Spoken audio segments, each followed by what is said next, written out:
kita mo, matindi na talaga yung korupsyon na nangyayari. Matinding matindi na. Ganyan na yung level, extent, and depth ng korupsyon.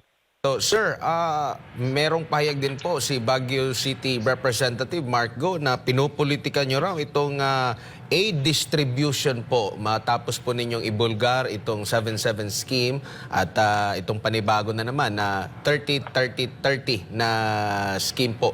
Kayo po daw ang namumulitika dito sa programa ng gobyerno. Ulitin ko, Admar, may nagsisinungaling dito. Totally nagsisinungaling dito. Pero sigurado akong hindi ako. Kasi isa rin sa naging vocal din dito na isinapubliko rin nung naitanong ko si itong Duterte Youth Party List, no? At kinumpirma nga niya na minsan na rin siyang inoferan nitong nabanggit po ninyo na 777. Isa lang siya sa vocal at nabanggit nyo nga po may mga kongresista din na lumapit sa inyo pero hindi lang talaga naglakas loob na banggitin na ito kasi alam nyo na sa panahon ngayon merong mga nagigipit. Sa tingin nyo po, ano po ang dapat tandaan dito ng publiko po, Mayor, dito sa Garapalan na parang sa kanila yung pera at nabanggit mo nga yata sa isang panayam, pag naubos na yung kanilang budget sa mga nabanggit na ayuda, pwede pa silang mag-reload. Parang bala lang, mag-reload ulit para magkaroon ulit sila ng bigayan po ng ayuda, Mayor. Well, alam mo, hindi na natin mapigilan yan. Hindi na natin mapigilan. Magbibigay sila sa talaga magbibigay na ayuda. Ang taong bayan siguro, wag na lang magpasalamat. Ang taong bayan na lang magpasalamat. Pera naman namin yan eh.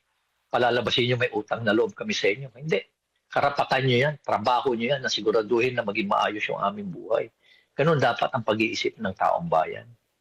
Huwag tayong tumanaw ng utang loob dahil niluluto lang tayo sa sarili ng nating mantika. Pangalawa, alam mo, Edmar, yung ipinapamigay pa nilang pera sa atin. Hindi pa yan yung mga ninakaw nila sa porsyento. Hindi pa yan yung mga ninakaw nila being the contractor at supplier. Iba pa yun. Intact pa yung pera na yun.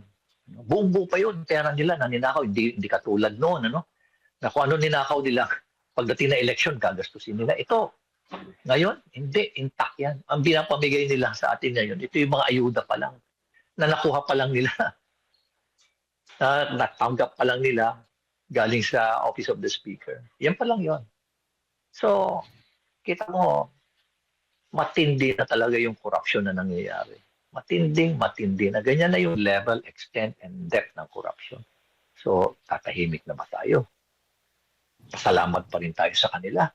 Ang inanakaw nila sa atin, 1 milyon, pataas bibigyan tayo ng 2 piso. Tapos magpapasalamat tayo sa kanila, magmamano tayo sa kanila.